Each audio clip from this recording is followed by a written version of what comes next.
Welcome to Know Your English Learning. I am Dr. Deepak Kumar, PGT English from Navodaya Vidyalaya Samiti, Jaipur region. Today the topic is difference between present indefinite and present continuous tense. Most of the students find it difficult to distinguish between present indefinite and present continuous tense. ज़्यादातर students को ये problem होती है कि उन्हें ये confirm ही नहीं हो पाता है कि कहाँ पर उनको सिंपल प्रेजेंट यूज़ करना है और कहाँ प्रेजेंट कंटिन्यूस टेंस का यूज़ करना है। लगभग हर कॉम्पिटिटिव एग्जाम में such as banking, railway, SSC और any other competitive exams English language से क्वेश्चन जरूर आते हैं। And even in your writing skill for school level students the importance of these two tenses is very much. So please pay attention here. और यहाँ पर comparative study किया गया है कि जो डिफरेंस है प्रेजेंट इंडेफिनिट और प्रेजेंट कंटिन्यूस टेंस के बीच में, सबसे पहली चीज़ जो आपको यहाँ पर दिमाग में रखनी है वो है कि इसको पहचान कैसे करेंगे कि कहाँ आपको प्रेजेंट इंडेफिनिट यूज़ करना है और कहाँ present continuous. So the very first basic difference between these two tenses, the basic difference is present indefinite is permanent action and present continuous is temporary action. So here you have to focus permanent action and temporary action. You must pay attention on these two aspects कि एक permanent action होता है और दूसरा temporary action होता है। जो लंबे समय तक के लिए लॉन्ग लास्टिंग है वो परमानेंट है, छोटे काम थोड़े समय के लिए जो एक्शन हो रहा है वो टेम्पररी एक्शन है। In simple words we can say that present indefinite means it happens, ऐसा होता है, and for present continuous it's happening, ऐसा हो रहा है। For the sake of Hindi belt students we can easily say वाक्य के अंत में ता है, ती है, ते है, ताहू आते हैं। और अगर प्रेजेंट कंटिन्यूस की बात हम कर रहे हैं तो वाक्य के अंत में रहा है, रही है, रहे हैं, रहा हूँ, ये शब्द आते हैं, जिससे ये क्लियर हो जाता है। और the most important difference between these two tenses is एक परमानेंट एक्शन है और दूसरा टेम्पररी एक्शन है। फोकस यहीं पर करना है। सो let's have a look at these two sentences, and these two sentences will make it very much clear what is the basic difference between these two tenses. Actually, certain clue words are used here and these clue words decide whether the action is permanent or temporary. अब ये clue words क्या हैं ये मैं आपको अगली slide में बताऊंगा कि क्लू वर्ड्स जो है और क्लू वर्ड्स से डिसाइड हो जाता है कि एक्शन परमानेंट है या टेम्पररी है। So look at this sentence, this car blank space bracket में वर्ब है make a very strange noise today. This car usually blank space bracket में वर्ब है make a very strange noise. So here the clue words are today and usually. So it is very much clear by this two words. Today है temporary action है, usually है permanent action है। अगर temporary action है तो क्या लगाएंगे, present continuous. Permanent action है तो क्या लगाएंगे, present indefinite. So it is very much clear here. Have a look at the answer of these two sentence. This car is making a very strange noise today. This car usually makes a very strange noise. So these clue words are very important. So ये clue word बताने से पहले एक चीज़ मैं और आपको बताना चाहूँगा। Let's have a quick review of present indefinite and present continuous about the identity and verb structure of present indefinite और प्रेजेंट कंटिन्यूस। दोनों की वर्ब स्ट्रक्चर क्या है ये जानना जरूरी है। So identity of present indefinite tense, repeated actions, habitual actions and universal truths. Repeated actions जो एक्शंस बार बार होते हैं, रिपीटेड एक्शंस। हैबिचुअल एक्शंस आदत से रिलेटेड जो एक्शंस हैं। Universal truth, you know it well. The sun rises in the east, the sun sets in the west. ये यूनिवर्सल ट्रूथ हैं जो सदा सच रहने वाली बातें हैं। और प्रेजेंट कंटिन्यूस टेंस की अगर आइडेंटिटी की बात करें so the action is going on at the time of speaking, कि जब स्पीकर बात कर रहा है, जब बोल रहा है तो उस वक्त एक्शन हो रहा होता है। ये प्रेजेंट कंटिन्यूस टेंस की पहचान है, क्योंकि उसी वक्त एक्शन हो रहा होता है, इसीलिए ये टेम्पररी एक्शन है। क्योंकि ये दूसरा एक्शन जो है प्रेजेंट इंडेफिनिट लॉन्ग टाइम के लिए होता है, इसीलिए ये परमानेंट एक्शन है। So now look at the verb structure. अगर प्रेजेंट इंडेफिनिट टेंस की वर्ब स्ट्रक्चर की बात करें, with singular subject and third person we use S or E S in the verb. You have to make one thing very much clear in your mind कि यहाँ पर clear है singular subject and third person. इसीलिए हम आई के साथ verb में S और एस का यूज नहीं करते हैं। आई है तो सिंगुलर सब्जेक्ट, बट ये थर्ड पर्सन नहीं है, थर्ड पर्सन नहीं है, इसीलिए इसमें एस और एस का यूज नहीं करते हैं और इसके साथ वर्ब की फर्स्ट फॉर्म यूज की जाती है।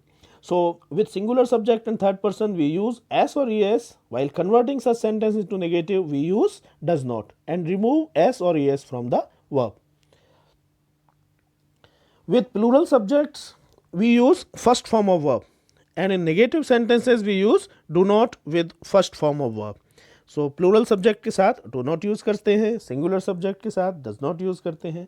और अगर आप present continuous tense की verb structure की बात करें तो with singular subjects am plus verb first form plus ing, is plus verb first form plus ing, plural subject के साथ are plus verb first form plus ing, और ये ing जो है हमेशा verb की first form में ही लगती है। Now examples of present indefinite tense and present continuous tense।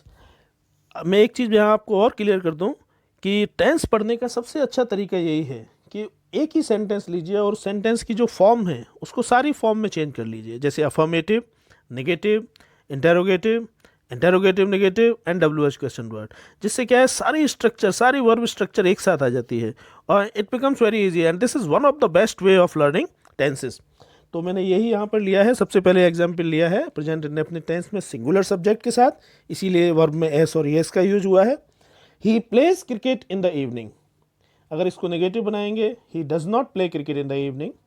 अगर इसको आपको इंटरोगेटिव बनाना है तो हेल्पिंग वर्ब डज जो है उसे सबसे पहले लगाएंगे, does he play cricket in the evening. अगर इंटरोगेटिव नेगेटिव बनाया है does he not play cricket in the evening. अब इंटरोगेटिव नेगेटिव की बात करें, अब डज और नॉट को अगर आप अलग अलग लिखेंगे तो डज के बाद सब्जेक्ट और फिर नॉट आएगा। अगर डज और नॉट को आपको एक साथ लिखना है तो ये कॉन्ट्रैक्टेड फॉर्म हो जाएगा, does not he play cricket in the evening. इसे हम ऐसे नहीं लिखेंगे does not he play cricket in the evening, इसको है तो ये डज नॉट ही लेकिन कॉन्ट्रैक्टेड फॉर्म में लिखा जाएगा, doesn't he play cricket in the evening. WH question word की बात करें, when does he play cricket. अब when does he play cricket, यहाँ से हमने इन द इवनिंग हटाया क्योंकि वो तो व्हेन का आंसर है तो वो तो नहीं लिख सकते। प्रेजेंट कंटिन्यूअस टेंस की बात करें, जैसे आपको पता है verb structure is plus verb first form and ing। So he is playing cricket in the ground. Negative, he is not playing cricket in the ground. Interrogative, is he playing cricket in the ground. Interrogative negative, is he not playing cricket in the ground. Same sentence अगर आप contracted form में लिखेंगे, isn't he playing cricket in the ground. WH question word, where is he playing cricket. More examples. अब यही present indefinite और present continuous का एक एक एग्जाम्पल मैंने प्लूरल सब्जेक्ट के साथ लिया है। अफर्मेटिव वही सेंटेंस है, बस इसमें सब्जेक्ट जो है वो प्लूरल कर दिया है। They play cricket in the evening, they do not play cricket in the evening, do they play cricket in the evening, do they not play cricket in the evening, don't they play cricket in the evening, when do they play cricket. Present continuous की बात करें, they are playing cricket in the ground, they are not playing cricket in the ground, are they playing cricket in the ground, are they not playing cricket in the ground. Are और not को contracted form में लाएंगे, aren't they playing cricket in the ground. WH question word लगाएंगे, where are they playing cricket. अब in the ground हट जाएगा because it is the answer of where, ये where का आंसर है तो ये तो हम नहीं लगाएंगे। So alright, now we come to the gist of this video, that is the clue words. So let's have an idea about the clue words. Clue words for present indefinite tense and clue words for present continuous tense. ऐसे कौन कौन से words हैं जिनको present indefinite tense में use किया जाता है और जिन्हें प्रेजेंट कंटिन्यूअस टेंस में यूज़ किया जाता है। अगर ये वर्ड आए होंगे तो आप समझ लीजिए कि सेंटेंस प्रेजेंट इंडेफिनिट में होगा। Usually, always, never, forever, often, sometimes. आप आंख बंद करके समझ लीजिए, if these words are used definitely the sentence will be in present indefinite tense. तो सेंटेंस प्रेजेंट इंडेफिनिट टेंस में ही होगा, वही वर्ब आपको यूज़ करनी है। वर्ब स्ट्रक्चर इससे पहले मैंने आपको बता ही दिया है। प्रेजेंट कंटिन्यूअस टेंस की बात करें, if these words are used, अगर ये वर्ड्स सेंटेंस में यूज हुए हैं, now, nowadays, today, tonight, at the moment, currently, अगर ये वर्ड यूज हुए हैं तो समझ लीजिए कि सेंटेंस जो है प्रेजेंट कंटिन्यूअस टेंस में है। So you have to remember these words. इन वर्ड्स को आप याद कीजिए, बहुत थोड़े से वर्ड्स हैं, बहुत ज़्यादा नहीं है।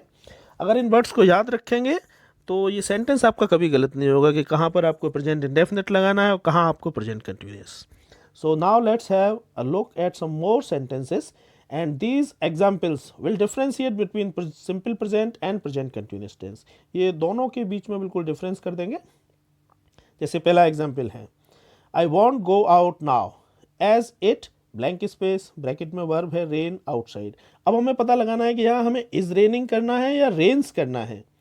तो नीचे मैंने लिखा है टेम्पररी एक्शन. टेम्पररी एक्शन क्यों है? नाव लगा हुआ है. नाव लगने के साथ ही क्या हो गया, ये टेम्पररी एक्शन है.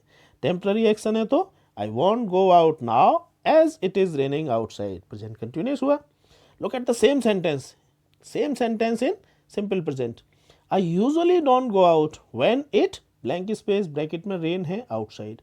अब यहाँ क्योंकि आप सेंटेंस लगभग वही है, यूजुअली लगा हुआ है, यूजुअली लगने के साथ ही सेंटेंस क्या हो गया, सिंपल प्रेजेंट. तो इसका आंसर क्या हो जाएगा, परमानेंट एक्शन है, लॉन्ग लास्टिंग एक्शन है. So I don't go out when it rains outside. So we have to focus. हमें फोकस कहाँ करना है कि सेंटेंस परमानेंट एक्शन है या सेंटेंस टेम्पररी एक्शन है. Look at this sentence. The water blank space bracket में है बॉयल एट 100 डिग्री सेल्सियस. कि वाटर जो 100 डिग्री सेल्सियस पे बॉयल होता है, लॉन्ग एक्शन है, हमेशा ही होता है, क्योंकि ऐसा कोई वर्ड इसमें यूज हुआ नहीं जो ये इसको एक्शन को लिमिट करे. सेम सेंटेंस को अगर हम नाउ लगा देते हैं तो ये प्रेजेंट कंटिन्यूस हो जाता है, क्योंकि ये लॉन्ग एक्शन है, इसीलिए the water boils at 100 degree Celsius now. अगर सेम सेंटेंस जो है दिया होता the water blank space bracket में boil at 100 degree Celsius now, अब नाउ लगाते ही क्या हो गया, द एक्शन इज लिमिटेड. क्योंकि एक्शन लिमिटेड हो गया तब क्या हो जाएगा, टेम्पररी एक्शन है. The water is boiling at 100 degree Celsius now. So let's have a look some more sentences. Look at these 2 sentences. ये 2 सेंटेंस जो है डायलॉग फॉर्म में है. और पहला सेंटेंस क्या है, क्वेश्चन है, आप देख रहे होंगे क्वेश्चन मार्क उसमें लगा हुआ है. यू ब्लैंक स्पेस ब्रैकेट में है राइट टू हिम टुनाइट. एज ने आंसर की, ए ने क्वेश्चन पूछा, बी ने उसका आंसर दिया. Yes I always blank space bracket में है write to him on his birthday. So one action is temporary and another action is long lasting action. अब तो आप तुरंत समझ जाइए, टेम्पररी एक्शन है तो क्या आएगा, present continuous. Long lasting action है, परमानेंट एक्शन है तो क्या आएगा, present indefinite. So have a look at the answers. Are you writing to him tonight, क्योंकि इंटरोगेटिव है इसीलिए आर पहले निकल आया. Are you writing to him tonight, answer yes I always write to him on his birthday. क्योंकि always लगा हुआ है इसीलिए लॉन्ग लास्टिंग एक्शन है. Look at another sentence. I blank space verb है ब्रैकेट में wear. I wear my sunglasses today. Next sentence. I always blank space bracket में verb है wear my sunglasses. So if you go through these sentences, it is very much clear that one sentence is temporary action and another one is long lasting action, permanent action. अब आप ये sentence पढ़ने के बाद तुरंत समझ जाएंगे कि एक एक्शन क्या है, शॉर्ट एक्शन है, दूसरा एक्शन लॉन्ग एक्शन है. शॉर्ट एक्शन है प्रेजेंट कंटिन्यूअस, लॉन्ग एक्शन है present indefinite. Have a look at the answers. क्योंकि टुडे लगा हुआ है, I am wearing my sunglasses today, उसमें ऑलवेज लगा हुआ है, I always wear my sunglasses. So now look, have a look at another sentence. Children usually blank space verb in the bracket is make noise in the classroom. Next sentence is the same sentence. The child blank space verb in the bracket is weep in the next room. अब इसमें पहला जो action है, first action जो है, usually लगा हुआ है तो कोई प्रॉब्लम ही नहीं है. यूजुअली लगने के साथ ही आपने समझ लिया कि ये परमानेंट एक्शन है, लॉन्ग लास्टिंग एक्शन है. अब look at this sentence. The child weep in the next room. इसमें कोई क्लू वर्ड नहीं आया है, जिस तरह से नाउ, नाउ इट इज, वो वाला कोई क्लू वर्ड नहीं. लेकिन the thing that is very much clear here, क्योंकि नेक्स्ट रूम में है तो चाइल्ड जो नेक्स्ट रूम में रो रहा है. अब ऐसा थोड़ी है कि हमेशा रोता है, रोता रहता है, वो तो बात हो ही नहीं सकती. नेक्स्ट रूम लगा हुआ है, इसका मतलब एक्शन लिमिटेड है. एक्शन लिमिटेड हुआ तो ये क्या है, टेम्पररी एक्शन है. Have a look at the answers. Children usually make noise in the classroom. Usually लगा है, long action है. The child is weeping in the next room. So that is all from my side. Thank you for watching the video. And if you like this video, please like and subscribe it. Thank you.